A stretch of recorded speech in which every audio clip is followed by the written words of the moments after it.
The American housing market in 2026 is operating under conditions that have no precise historical parallel. Mortgage rates, after years of volatility, have settled into a range that has fundamentally recalibrated buyer psychology. Affordability constraints have compressed the qualified buyer pool in most metropolitan markets, meaning that the margin between a well-positioned property and a compromised one has never been wider. Inventory in desirable submarkets remains structurally constrained, while secondary and tertiary markets are beginning to experience softening demand as remote work patterns normalize and the initial post-pandemic migration wave loses momentum. In this environment, capital preservation is not a passive outcome. It is the result of deliberate decisions made at the point of acquisition, decisions that require understanding not just what a property is worth today, but what characteristics will systematically erode its value over a 5, 10, or 15-year horizon. What we are examining today is not cosmetic risk. Outdated kitchens, aging paint, and worn flooring are correctable. The characteristics we are discussing are structural, regulatory, geographic, and financial, the kind that follow a title, embed themselves in insurance premiums, restrict financing options, and quietly reduce the universe of future buyers until the day you need to sell most becomes the day you can least afford to wait. Each of these 10 characteristics has been observed across markets, studied in transaction data, and validated in the experience of institutional and private investors alike. Understanding them is not optional for anyone who treats real estate as a serious asset class. The first characteristic is location within a federally designated Special Flood Hazard Area, or SFHA, as mapped by FEMA. Properties in these zones carry mandatory flood insurance requirements for any federally backed mortgage, including those underwritten by Fannie Mae, Freddie Mac, FHA, and the VA. The National Flood Insurance Program, which is the primary vehicle for most residential flood coverage, has undergone significant rate restructuring under its Risk Rating 2.0 framework, which took full effect in 2022. Under this system, premiums are no longer based purely on zone designation, but on property-specific risk factors, including elevation, distance to water, and replacement cost. The result is that many properties that previously carried modest annual premiums in the range of $800 to $1,500 are now facing renewals of $5,000, $10,000, or in coastal and low-lying areas, substantially more. When you add this annual carrying cost to the mortgage payment, the effective monthly obligation increases materially, which reduces the pool of buyers who can qualify under standard debt-to-income guidelines. A property in a high-risk flood zone in South Florida or coastal Louisiana is not simply a property with an additional expense. It is a property that faces an inherently shrinking buyer pool, a structurally uncertain insurance market, and a resale timeline that may force you to accept discounts precisely when macro conditions are least favorable. Some private insurers have begun retreating from entire states, further complicating the picture. Buyers of flood zone properties should model a scenario in which flood insurance doubles over a 10-year holding period, then ask whether the expected appreciation still supports the investment thesis. The second characteristic is adjacency to industrial or environmental contamination. This includes proximity to Superfund sites, brownfields, underground storage tanks, or properties with known soil or groundwater contamination. The implications of this characteristic are layered. At the most immediate level, lenders performing environmental due diligence, particularly for jumbo, portfolio, and commercial to residential conversion loans, may require Phase 1 or Phase 2 environmental site assessments. If contamination is identified, the property may be rendered unfinanceable through conventional channels until remediation is complete, and remediation timelines routinely extend years. Even absent active contamination, the stigma effect on market value is well documented. Academic research on residential property values near Superfund sites consistently finds measurable discounts within a 1-mile radius, with the largest discounts concentrated within a quarter-mile. These discounts do not fully recover even after remediation is completed, because market participants assign ongoing probability to future contamination events or undisclosed liability. For a high-net-worth buyer acquiring a property near a historically industrial corridor in cities like Pittsburgh, Detroit, or parts of New Jersey, the environmental history of the immediate area warrants serious investigation before any capital commitment is made.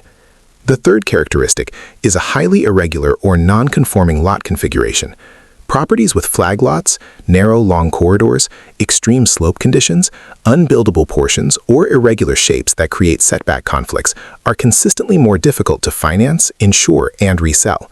The practical problems begin with appraisal. Appraisers working under standard methodologies rely on comparable sales, and non-conforming lots frequently lack adequate comparables, leading to suppressed or uncertain appraisals. When the appraised value comes in below the contract price, the financing gap shifts to the buyer. Additionally, if a non-conforming lot was legally created before current zoning codes took effect, a situation common in older urban neighborhoods, any future development or reconstruction may be subject to non-conforming use restrictions that prevent the property from being rebuilt to its current footprint following a significant casualty event. This creates an underwriting risk for certain insurance carriers who may limit replacement cost coverage or apply special conditions. The long-term liquidity impact is straightforward: a smaller buyer pool, longer days on market, and consistent pressure to negotiate price to attract the buyer who is willing to accept the complications. The fourth characteristic is chronic deferred maintenance on primary mechanical systems and the building envelope. This deserves distinction from ordinary cosmetic neglect. When a property has aging or undersized electrical panels, galvanized or original cast iron plumbing, a roof beyond its functional life, HVAC systems without remaining useful life, or foundation conditions that require monitoring, the problem is not simply the cost of repair. It is the financing and insurance friction these conditions create. Many conventional lenders will not underwrite a loan on a property with a roof rated at remaining useful life of fewer than 3 years. FHA and VA guidelines are more restrictive still, often requiring repairs to be completed before closing. Insurance carriers may decline coverage for certain older systems or impose exclusions that materially reduce the policy's actual protection. A buyer of a property with significant deferred maintenance who does not fully model the capital expenditure required within the first 3 to 5 years of ownership is effectively understating their all-in acquisition cost. For resale purposes, deferred maintenance that is visible during a pre-listing inspection triggers renegotiation, credit requests, and buyer attrition that routinely costs more than the underlying repairs would have. The fifth characteristic is excessive property tax burden relative to comparable markets. This is a characteristic that sophisticated investors increasingly use as a primary filter. Property tax rates vary enormously across the United States, from effective rates below 1% in some southeastern and western states to rates exceeding 2.5% in parts of Illinois, New Jersey, and Texas.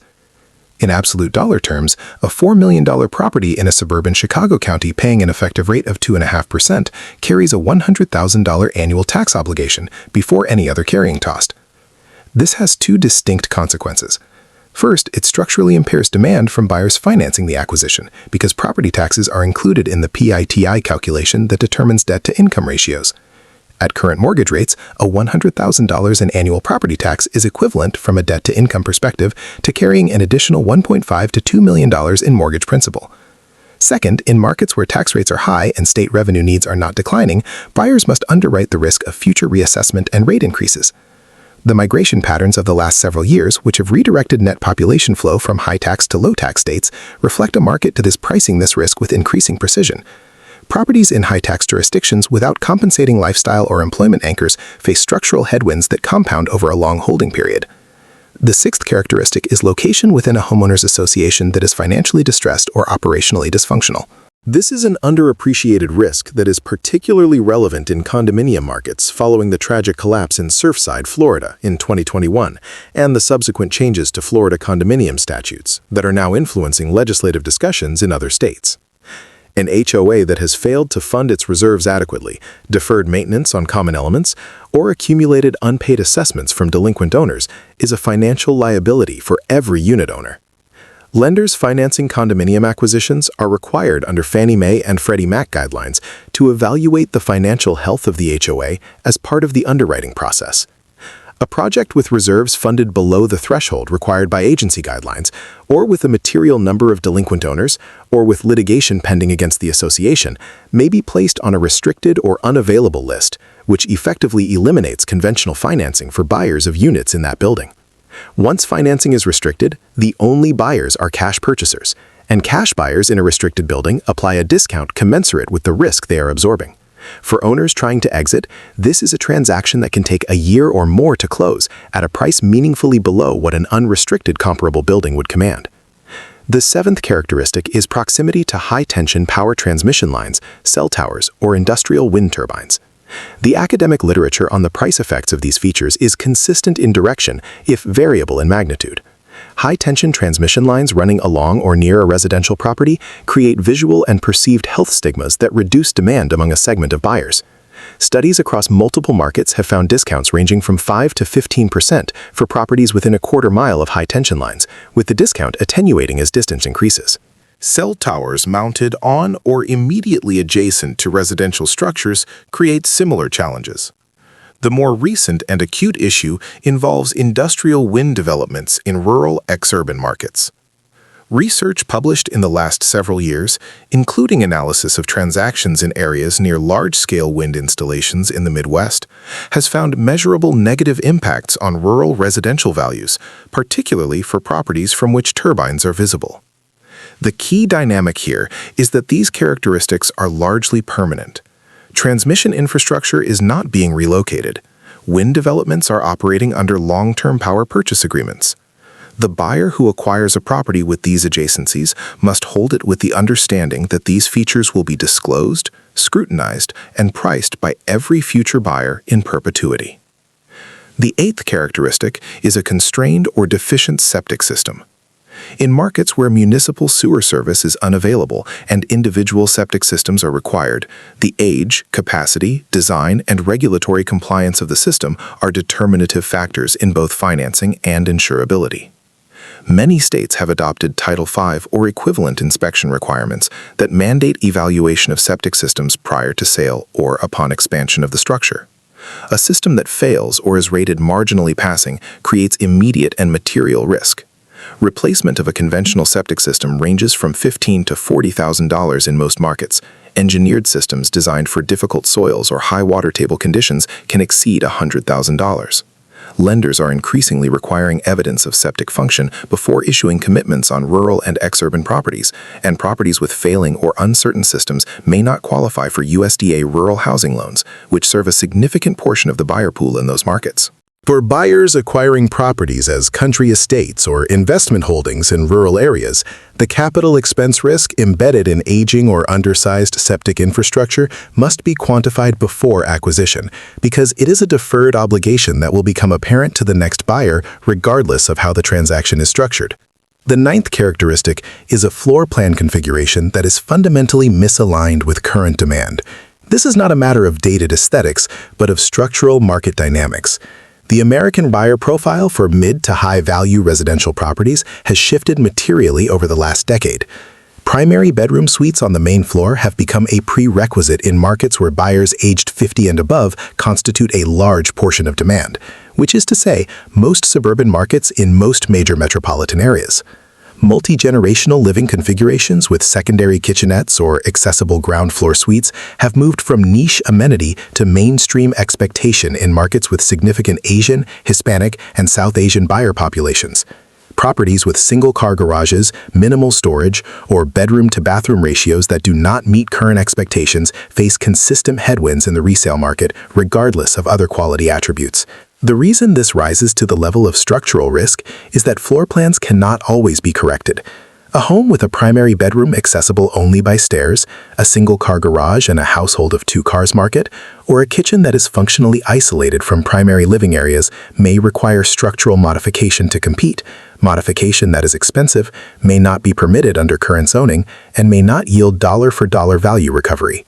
When evaluating a property with a constrained floor plan, the question is not what it costs to renovate, but whether the renovation is feasible, whether the resulting value supports the combined investment, and whether the corrected configuration meets the market's expectations at the time of resale. The 10th characteristic is exposure to known natural catastrophe risk beyond flood, specifically wildfire, seismic activity, and severe convective storm, combined with deteriorating private insurance availability in those markets. This is the characteristic that has moved most dramatically in recent years, and that is reshaping resale economics in ways that many owners are only beginning to understand. The California homeowners insurance market has experienced the withdrawal of multiple major carriers, including State Farm and Allstate, from new policy issuance in the state. Owners in wildland-urban interface zones who cannot obtain coverage through the standard market are being placed in California's FAIR Plan, a residual insurer of last resort with higher premiums and materially more limited coverage terms. In Texas, carriers have exited coastal and certain inland markets following repeated severe weather events, creating analogous dynamics. In states across the Southeast and Gulf Coast, reinsurance costs following consecutive active hurricane seasons have driven premium increases that in some coastal markets have reached 40 to 60% over 3 years. The financing implications are direct. Lenders require evidence of hazard insurance before closing, and properties that can only be insured at prohibitive cost through residual market programs face constrained buyer pools. The long-term capital implication is more serious. A property that was insurable at moderate cost in 2020 may by 2030 represent an annual insurance obligation that changes the fundamental economics of ownership. Buyers acquiring property in high catastrophe risk markets today are not simply underwriting the risk as it exists at the time of purchase.